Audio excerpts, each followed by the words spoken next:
que nada, salutaciones y mis respetos a la Embajada de la India por la organización de este evento del Día Internacional del Yoga.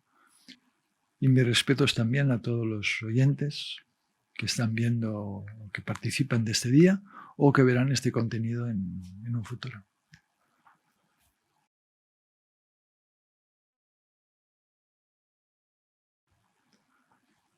El yoga es un camino que lleva a una meta. El yoga es un proceso de autoconocimiento, un proceso de ir conociendo poco a poco nuestra esencia. La meta del yoga es el samadhi, kaivalya, la absoluta libertad, vivir en la absoluta plenitud, el reconocimiento de nuestra esencia. Pero el yoga es este camino milenario que conduciría a este estado.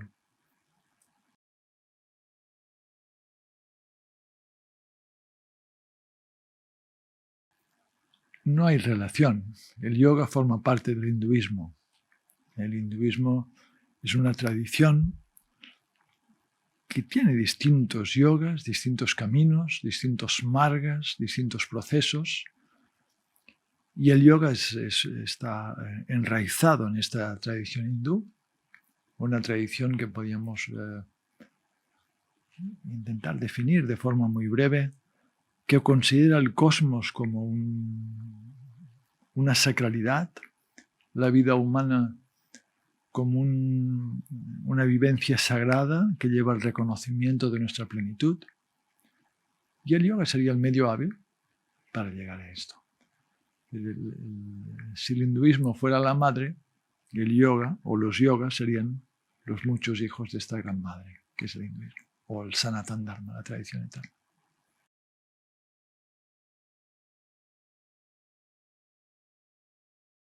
La meditación es parte muy importante del yoga. Específicamente, y ahora aquí vemos de diferenciar los distintos yogas, del Yoga Darshana de Patanjali.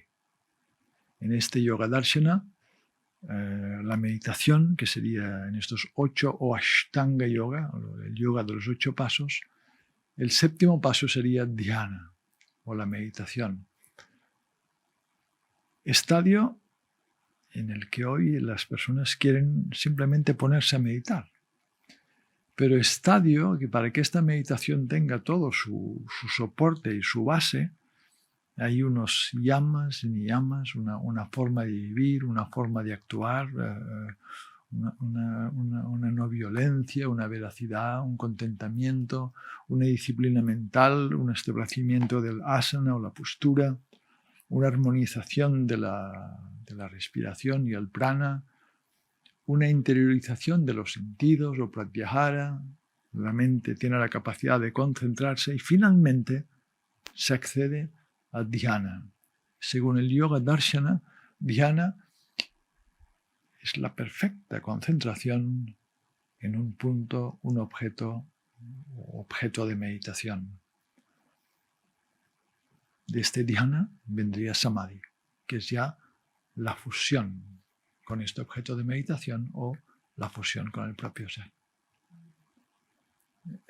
Está bien decir que la meditación, aunque hayamos puesto énfasis en esta preparación para que la meditación tenga poder, la meditación es un medio muy poderoso.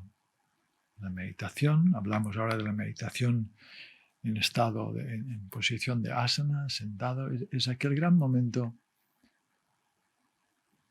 en que la mente no tiene que decir nada, no tiene que dirigirse a ningún espacio, donde estoy, reconozco o intento reconocer aquello que soy. No estoy en la experiencia, sino en la existencia pura. Aquel momento en que olvido el mundo del día a día y me acerco a esta esencia presente.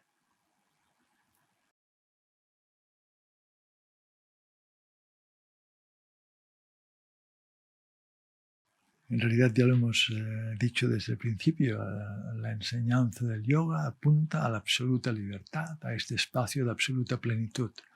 En el hinduismo hay estas distintas escuelas que de formas distintas hablan de que el ser humano tiene este mala, o hablemos en lenguaje yoico, el ser humano está debajo de esta avidya, esta ignorancia primordial que no deja reconocer su esencia, su gran potencial. El yoga apunta a este potencial. El yoga es un camino de poder, es un camino de fortaleza. El yoga no es para la persona mediocre o tibia. El yoga necesita intensidad de propósito, sea cual sea el yoga que queramos, el camino yógico que quisiéramos coger, pero necesita de esta fortaleza. Apunta a la plenitud interior, apunta al Atman.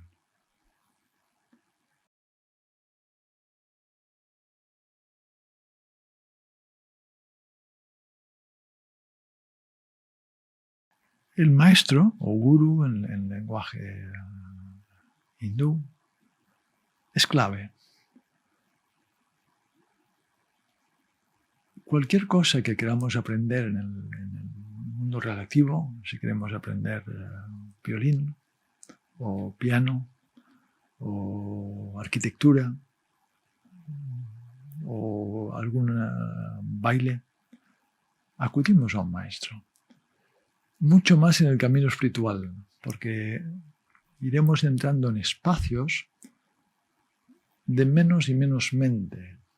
Y podemos entrar en espacios donde podemos estancarnos. La mente es altamente hábil para autoengañarse, para pensar que ha llegado donde no ha ni tan solo empezado a caminar. Entonces el maestro es aquel que ha recorrido el camino, que tiene la experiencia, que tiene la habilidad de guiar. Y por un lado el maestro es un espejo que muestra la realidad, lo que somos, la absoluta plenitud.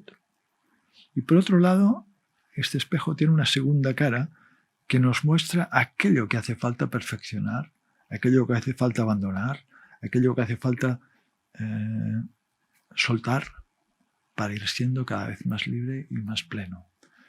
Entonces la función del guru en todos los margas del hinduismo es clave, es fundamental.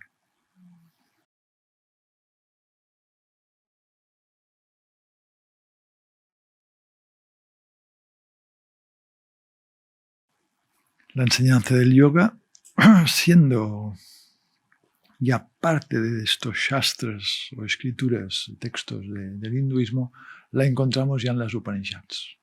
Las Upanishads forman parte del Veda y es quizás en la Katha Upanishad, en la Shvetashvatara Upanishad, donde la palabra yoga aparece. Aunque en las Upanishads más antiguas, Brihadaranyaka, Chandogya, etc., el yoga está presente, pero sería más jnana yoga, el yoga del conocimiento, el yoga del discernimiento para ir hacia la realidad que ya somos. Puedo leer una cita de la Katha Upanishad que es muy ilustrativa y muy bella.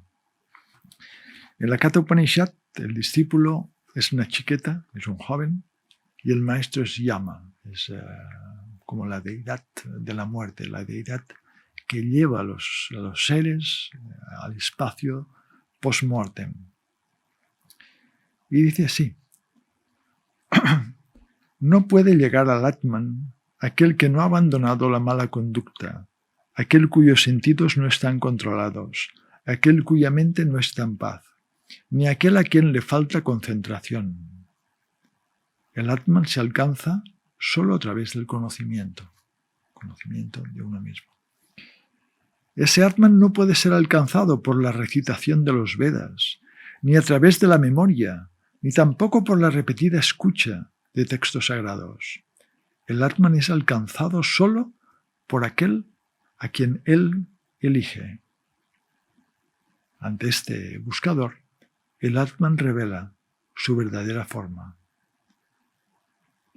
Por medio de la contemplación en el Atman, que es difícil de ver, oculto, que mora en la cueva del corazón, que descansa en las profundidades. El hombre sabio va más allá de toda alegría y de todo dolor. Y continúa. Esto como introducción. Y ahora, la naturaleza del Atman no pertenece al plano de la percepción. No puede ser visto por medio de los ojos. Sin embargo, se revela por medio de un intelecto libre de dudas. Aquellos que así lo conocen devienen inmortales. Cuando los 5 órganos de conocimiento se aquietan, es decir, cuando los sentidos se aquietan, junto con la mente y el intelecto ya no se mueve. Esto es lo que se describe como el estado supremo. Ellos, los sabios, consideran que el firme control y aquietamiento de los sentidos es lo que se denomina yoga. Por ello, es necesario estar muy atento, porque el yoga surge y desaparece. Ya en la Katha Upanishad, en este antiguo texto, ya vemos que este aquietamiento de los sentidos, de la mente y del intelecto, este residir, estar en la propia esencia, es yoga.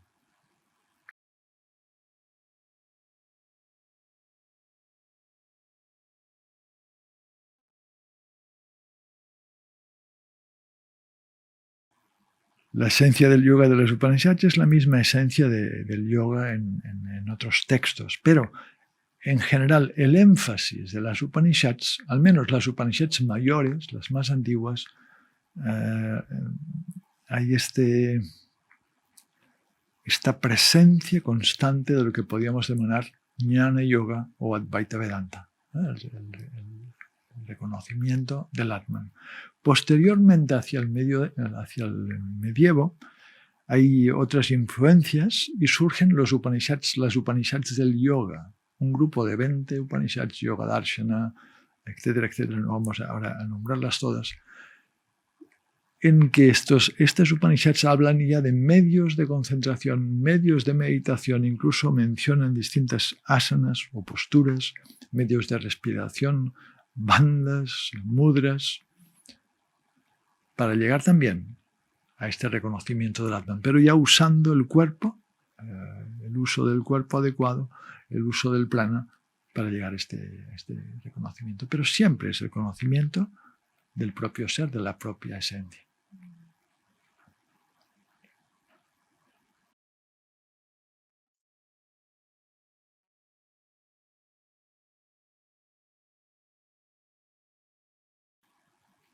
En la Bhagavad Gita, Shri Krishna, en el campo de batalla de Kurukshetra, expone a Arjuna distintos margas, distintos caminos, podríamos llamarlos distintos yogas. En el capítulo 2, al iniciar la enseñanza, Krishna habla desde el Paramartha, desde la visión más elevada, y le expone que todo, lo único que existe es el Atman. Y le dice, estos reyes, y tú, y yo, y todos existimos desde siempre y existiremos hasta siempre. Krishna le está diciendo, lo único que existe es el Atman. Luego, Shri Krishna le expone las bases del Karma Yoga, de la acción sin apego, de la acción desinteresada, de la acción que ofrezco, de la acción que poco a poco me doy cuenta que es el cuerpo y la mente y el intelecto, que es Prakriti, que la hacen y no yo, el puro observador, el Sakshi, el Drashtu. Shri Krishna conduce a Arjuna por unos capítulos muy bellos y le muestra la esencia de la Bhakti Yoga, del yoga de la devoción, donde por medio del amor por lo infinito me elevo y el yogi se eleva y se purifica. En el capítulo 6, Shri Krishna le muestra a Arjuna también el yoga de la meditación, Dhyana Yoga. y le habla de la postura, le habla de este yogi cuyos sentidos están interiorizados, cuya mente está aquietada. Es decir, que la Gita ya contiene en sí la enseñanza que Patanjali posteriormente desarrollará con más detenimiento y detalle. Y también contiene el Jnana Yoga.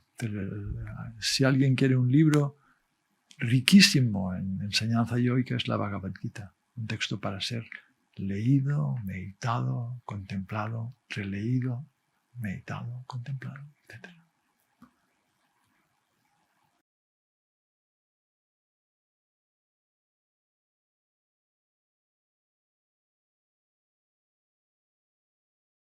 Quizás la enseñanza, la esencia de la Gita sería, si bien las Upanishads enfatizaban una vida más ascética y separada un poco de la acción,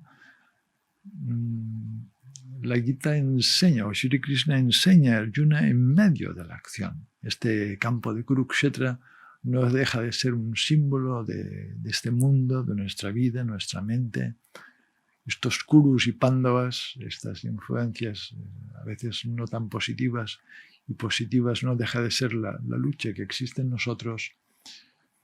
Y este Arjuna no deja de ser la aspiración de ir más allá de esta batalla, ¿no? para alcanzar la plenitud. Entonces, quizás si hubiera una esencia, que no creo que la haya, pero sí que si queremos afirmar que hay una esencia especial en la Gita, sería llevar la enseñanza yógica en medio de nuestro quehacer cotidiano, de estar lidiando con las distintas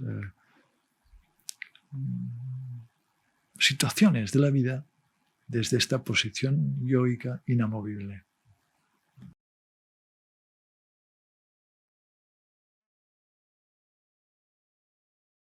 La meta del yoga clásico de Patanjali es Samadhi. Samadhi para lograr Kaivalya. Kaivalya es la absoluta soledad, literalmente, es decir, la absoluta absorción en el Purusha, el pleno reconocimiento de la esencia. Vyasa ya en el comentario al primer sutra de Patanjali ya dice, afirma, yoga es Samadhi. Y todo el proceso yógico es para llevar al yogi a este estado de samadhi, de savikalpa, samadhi aún con el soporte de un soporte interno o externo de concentración, a nirvikalpa, más allá de todo soporte, donde el sujeto y el objeto desaparecen en la experiencia de la existencia, en lo que es.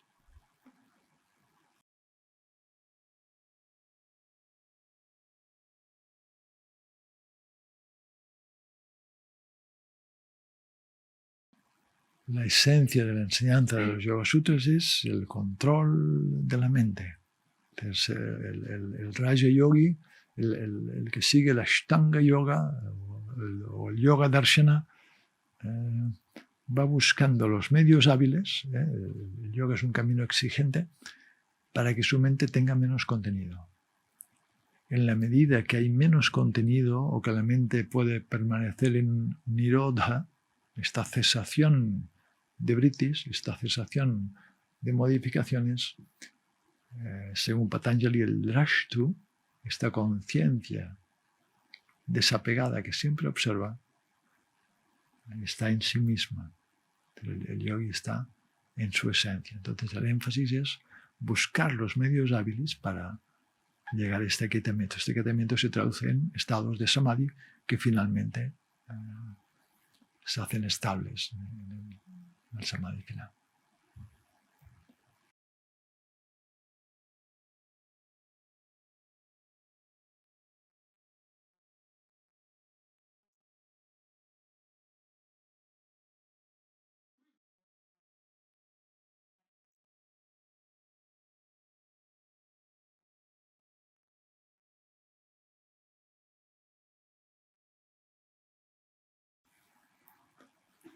Enseñado por los grandes yogis del medievo, dice la pregunta.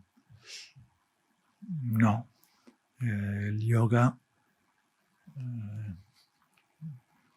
tal como la pregunta afirma, el yoga que más se ha expandido en Occidente es el Hatha Yoga, o yo lo llamaría el yoga postural, un yoga que ha adquirido técnicas de la gimnasia, se ha mezclado con otras formas de ejercicios muy saludables y muy válidos. Pero no es el yoga de los textos clásicos, de los natas, por ejemplo, Hatha Yoga Pradipika, Grihanda Samhita, Goraksha Shatakam, etc., que vemos en el medievo. En el medievo, el discípulo, el buscador, iba al ashram de su gurú, iba a buscar un gurú. Vivía una vida ascética bajo la guía de su maestro durante años.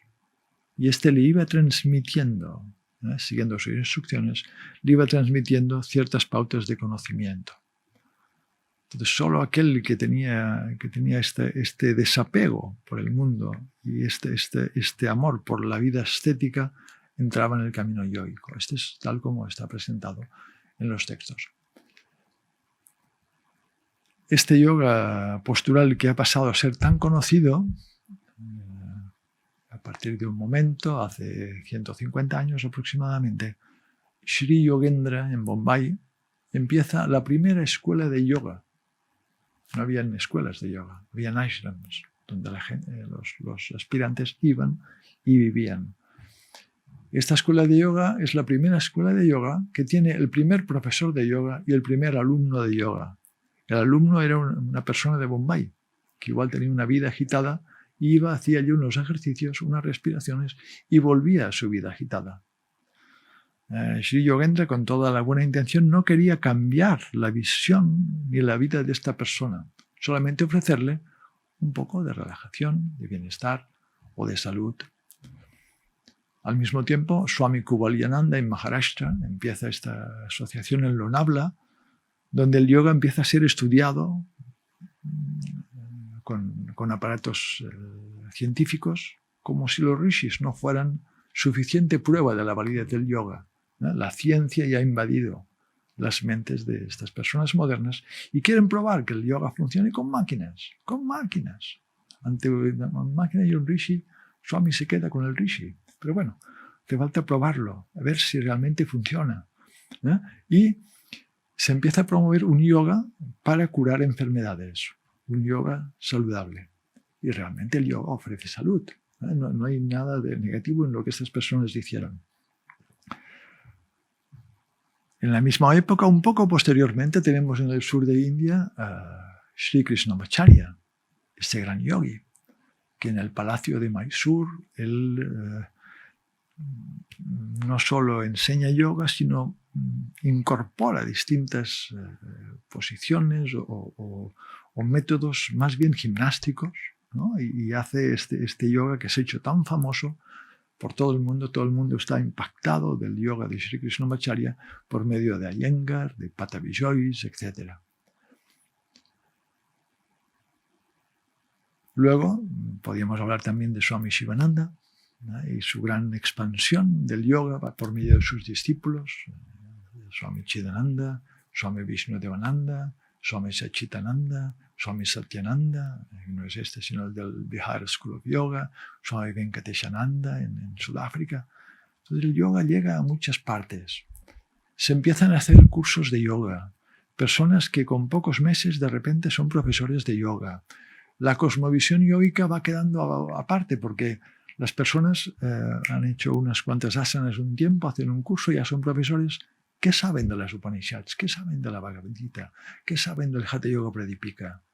¿Qué saben del hinduismo? Y el yoga va como apartándose de esta madre, que era el hinduismo, donde él estaba con toda su plenitud, se va apartando de ser un camino espiritual de autoconocimiento y se va convirtiendo en una serie de asanas muy saludables, muy beneficiosas para el cuerpo, para la mente, que tienen sus frutos, pero se va como desarreglando de su origen. Las personas pagan un dinero y tienen una clase o un curso, pero esto no implica que tengan que cambiar en su forma de concebir la vida y concebir el mundo, como antes sí era necesario cuando el discípulo iba al maestro y vivía con él. Porque si no había este cambio interior, el gurú le decía, yao, vete, esto no es para ti. Entonces ha habido esta universalización del yoga, esta comercialización del yoga, esta popularización del yoga con los beneficios y a la vez desventajas que conlleva.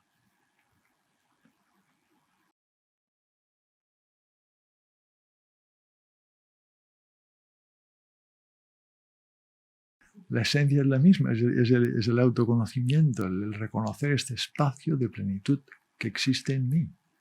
El Hatha Yoga tradicional usaría el cuerpo, usaré el prana, usaré la mente, usaré la fuerza también, pero luego entraré en los estadios más elevados de yoga, donde estaré en autoobservación hasta desaparecer en aquello que siempre existe, en lo real, en mí. Siempre el yoga nos lleva al autoconocimiento.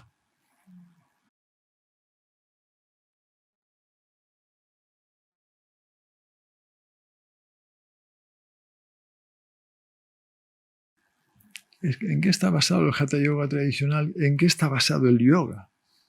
Está basado en la aspiración del ser humano de reconocer la absoluta infinitud en sí mismo. Tal como dice las Upanishads, en Alpa, en lo limitado, no hay plenitud. Solo hay plenitud en Bhuma, en la infinitud. Y el ser humano, que es esta infinitud, se busca a sí mismo. ¿No? Y diríamos, la persona común busca a través de su coche o de relaciones o de experiencias y va dando vueltas en el lenguaje hindú, en este samsara, en este nacer, experimentar, morir, nacer, experimentar y morir, hasta que un día viene esta claridad de que igual es dentro, en el interior, en mí, donde tengo que buscar. Aquí viene esta fase tan importante de conseguir que el yogi o la yogini devengan antarmukis, que su mirada vaya hacia el interior, ¿no? Que no tengan la distracción de los sentidos, que puedan concentrarse plenamente en esta esencia. La esencia del yoga es encontrar esto.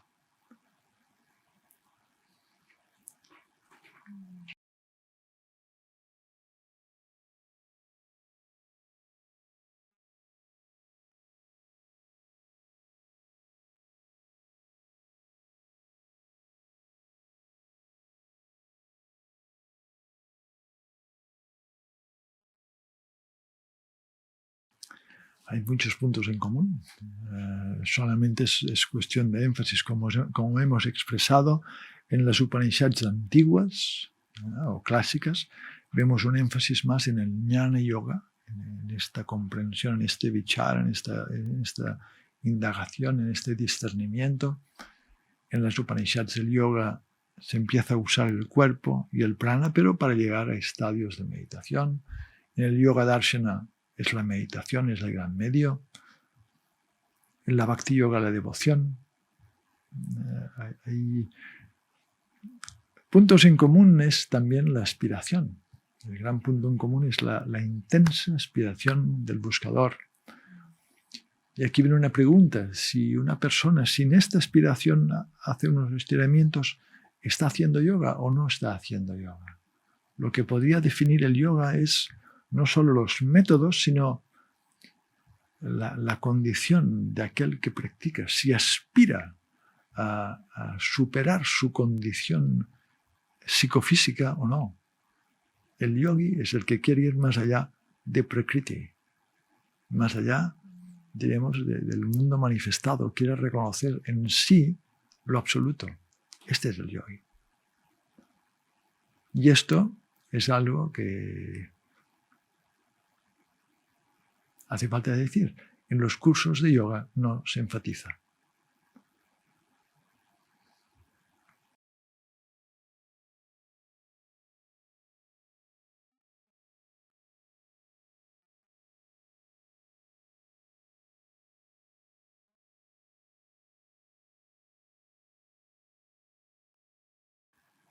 ¿Cómo es que llega hasta nuestros días? Sampradaya, los linajes, la sucesión que ha existido en el hinduismo desde miles y miles de años, de esta cadena de conocimiento impartido a veces silenciosamente, de corazón a corazón, entre gurú y discípulo. Por supuesto que hay unas técnicas, unas enseñanzas, unos métodos, pero hay una transmisión invisible que hace que aquel discípulo se convierta en su momento en un gurú, que tenga el conocimiento y lo enseñará quizás con pequeñas adaptaciones en relación a su gurú, a su manera, pero sin cambiar su esencia. Y esto se ha mantenido durante milenios. Y esto seguirá existiendo, porque mientras en el ser humano exista esta aspiración, y esta aspiración es parte del ser humano, el yoga estará allí para darnos esta ayuda y podernos llevar a esta experiencia. Que en algunos lugares la enseñanza se disipará, sí, que en otros se olvidará también, pero mientras exista el universo habrá un yogi en estado de absoluta plenitud.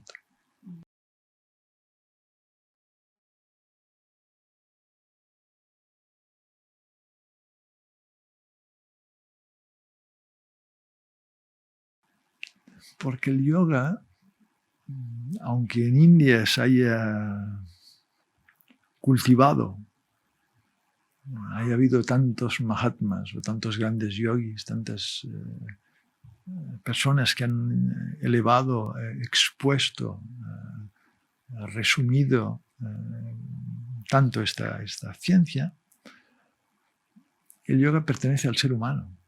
En cualquier lugar del planeta, una persona, si tiene esta aspiración, puede beber del yoga. No si la persona está simplemente atrapado por este mundo de nombres y formas, pero aquel que empieza a buscar ya ha abierto las puertas al yoga, y el yoga llegará a él de forma mágica y sorprendente, sea Sudamérica, Canadá, España, Asia, Japón, donde sea. Llegará donde haga falta llegar.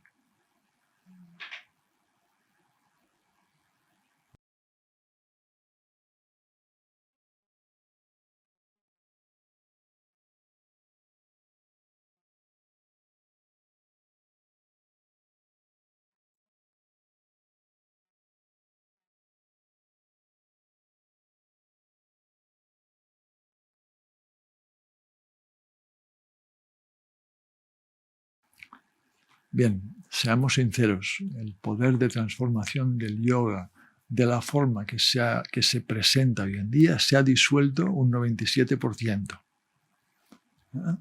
Pero aún y así, este 3%, esta asana que hago para relajarme, para la espalda, porque me la ha recomendado mi doctora, porque estaba nervioso, aún este 3% tiene en sí el poder yógico. Hago este shavasana y siento un bienestar. Hago un pranayama y siento un bienestar. Y si la persona está atenta, a partir de esta experiencia que ha tenido, puede empezar a intuir un espacio de menos contenido mental en el que él o ella es más feliz.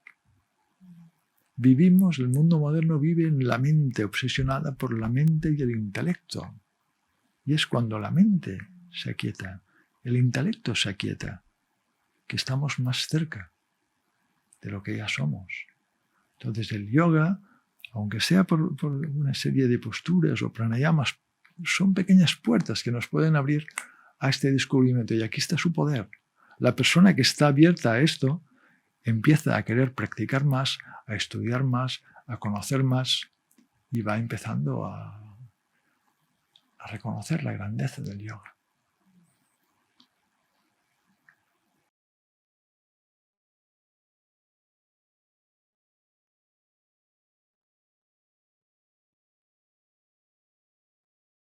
El yoga tradicional, en su estado más puro, está vivo, por supuesto.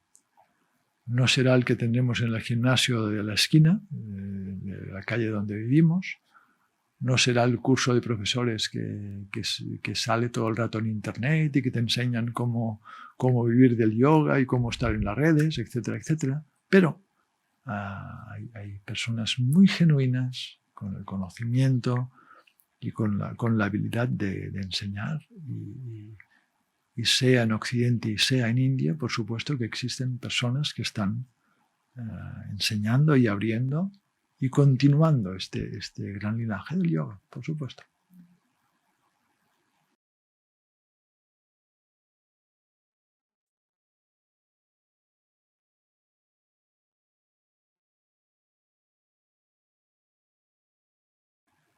Por supuesto, el yoga, si bien decimos que lo que denominamos yoga es en la India, donde ha sido seguramente su cuna y donde se ha cultivado, donde ha florecido, donde ha crecido, si vamos a Grecia, por ejemplo, y vemos los textos de los pitagóricos, o leemos acerca de estos sabios, o los sabios neoplatónicos, leemos muchas enseñanzas muy cercanas al proceso yógico, incluso enseñanzas chamánicas, tanto del norte de Europa como de Sudamérica, norte o Sudamérica. El ser humano, sea en la civilización que sea, siempre busca trascenderse. Y hay conexiones fuertes. Esto sería bueno hacer un estudio serio de estas similitudes que podíamos encontrar en las escuelas griegas antiguas y en la tradición yoga, que las hay sin duda.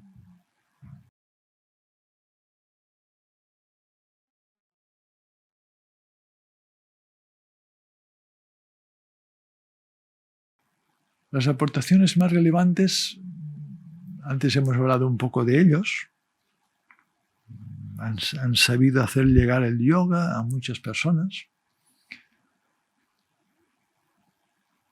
Una aportación relevante, que no sé si es una aportación, es que han separado la cosmovisión yógica de la asanización del yoga. Lo han hecho presentable para personas que solamente querían encontrarse un poco mejor. Ahí está. La aportación más relevante es que han sabido llevar el yoga a muchos lugares, pero quizás parte de esta sacralidad del yoga se ha perdido en el camino. Entonces se trataría de recuperar esto. Lo más relevante sería su gran experiencia en el conocimiento del cuerpo, conocimiento de la respiración, conocimiento del asana. Pero recordemos, el asana era solo un medio para entrar en el silencio. Y si el alumno no le hablo de silencio y solo le hablo de posturas y posturas más complicadas y así, se está identificando más con su cuerpo. Y el yogi es aquel que quiere ir más allá del cuerpo. Cuando veo todas estas posturas con los outfits, con estas posiciones tan complicadas, me digo, bien, pero ¿dónde está la mente de esta persona? ¿Está en el logro de esta posición corporal? Porque es una posición mentalmente corporal.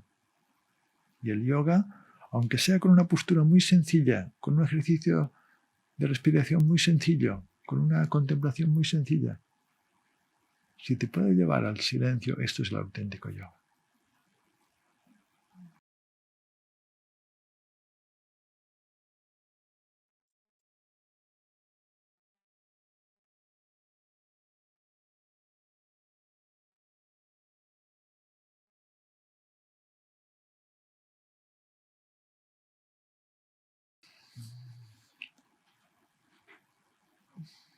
Las dificultades siempre han sido las mismas.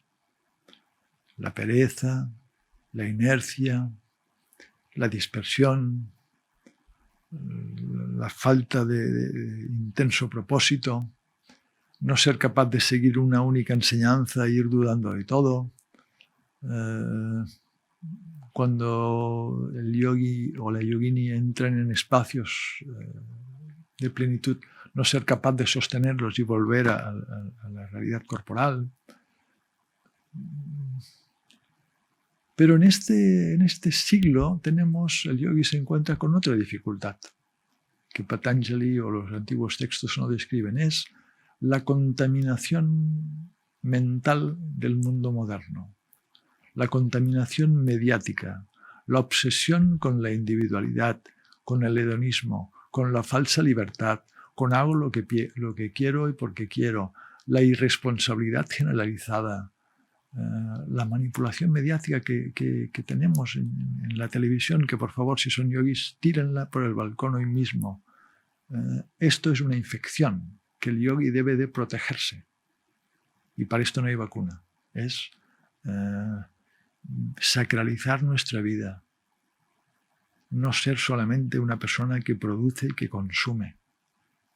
Vivir en un mundo sagrado, sacralizando nuestra propia vida, reconociendo la sacralidad en el interior, la sacralidad de nuestra pareja, de nuestra familia, de nuestros hijos. Crear un mundo sagrado. El mundo al que el yoga pertenece es un mundo sagrado. No es el mundo del consumo y de las ventas. Entonces, el yogi debe de estar atento y no ser un producto de estas manipulaciones mediáticas que no llevan a ningún lado.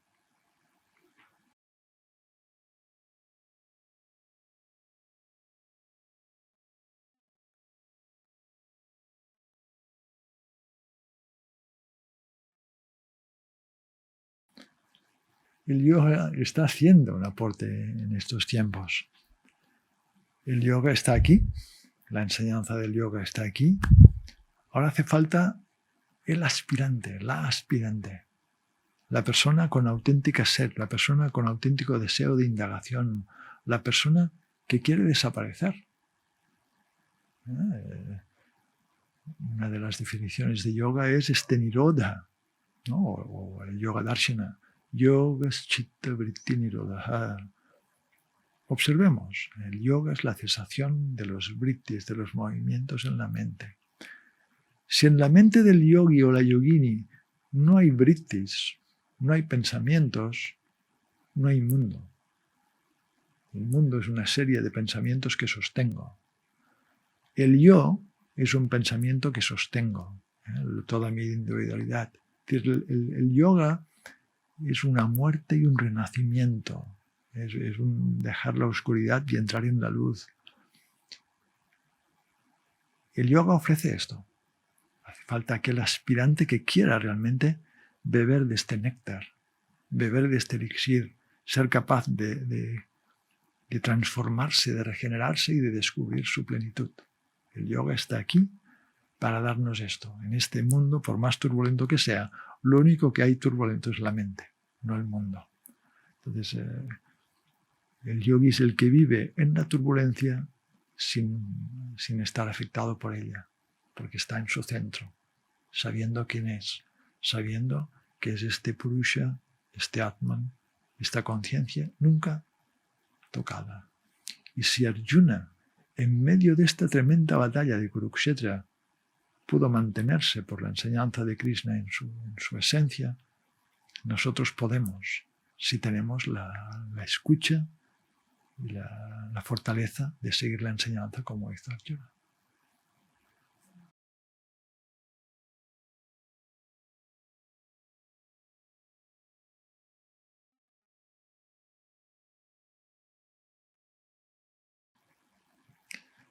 Que quieren comenzar a practicar yoga. Primero, busquen un buen profesor.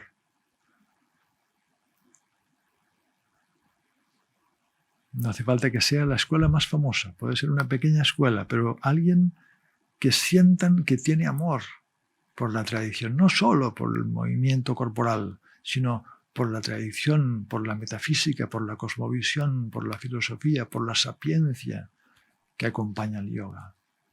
Déjense afectar por el amor de esta persona, por esta tradición. Que le aconsejaría también, dejen de comer animales muertos. El yogi vive en ahimsa. El yogi vive en la no violencia. Esto es un sí o sí. El yoga tiene unas bases y ahimsa paramo dharma. El ahimsa es el dharma más elevado, tal como expresa el Mahabharata. Es muy importante. Váyanse leyendo los Yoga Sutras de Patanjali.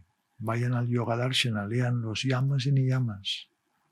Véanse fortaleciendo en satya, veracidad, santosha, contentamiento, saucha, pureza, limpieza interior y exterior. Vayan transformando su vida con la ayuda del asana, con la ayuda del pranayama, con la ayuda de la contemplación de los textos sagrados, con la ayuda del profesor que los dirigirá. Y llegará un momento donde sentirán la necesidad de una guía, de un maestro. Y el maestro aparecerá cuando esta sed es auténtica y el yoga continúa y continúa y continúa elevándonos.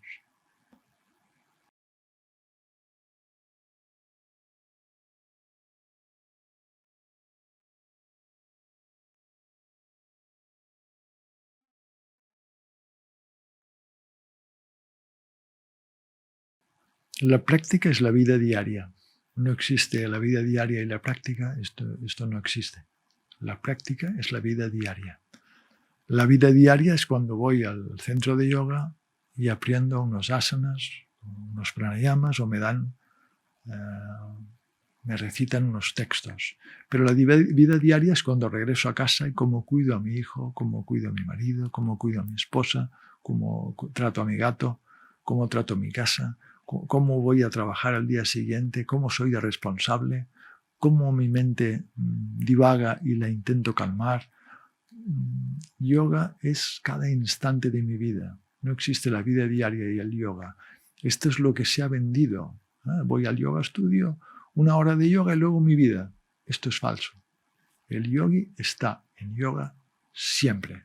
Y no es más importante el momento de meditar o de hacer un asana que cualquier momento mientras voy a comprar o mientras conduzco.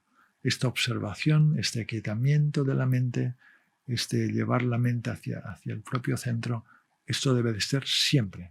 Este es el yogi.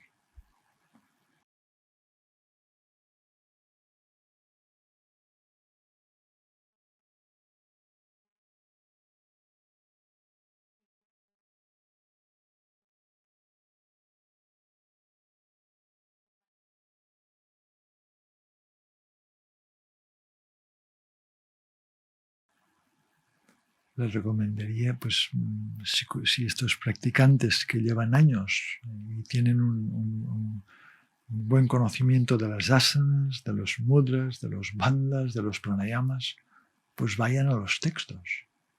El tesoro está allí. Lean los distintos textos de Hatha Yoga, lean las Upanishads, lean la Gita, intenten buscar a alguien, porque a veces el texto por uno mismo a veces puede incluso confundirnos.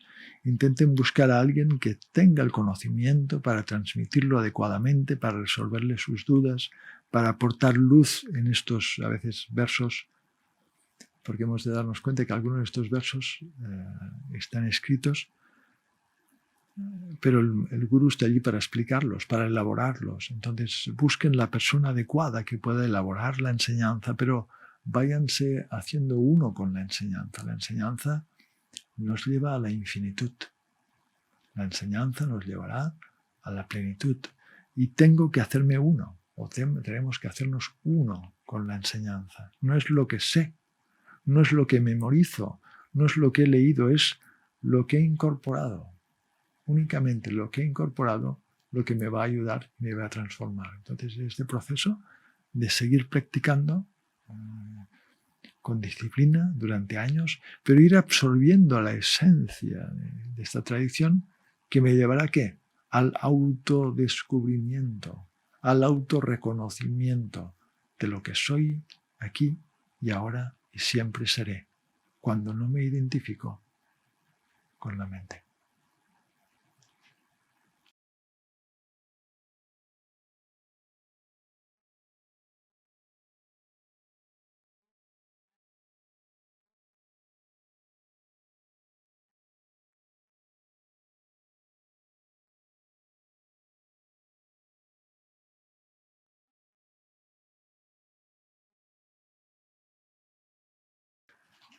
el comentario sería muy simple.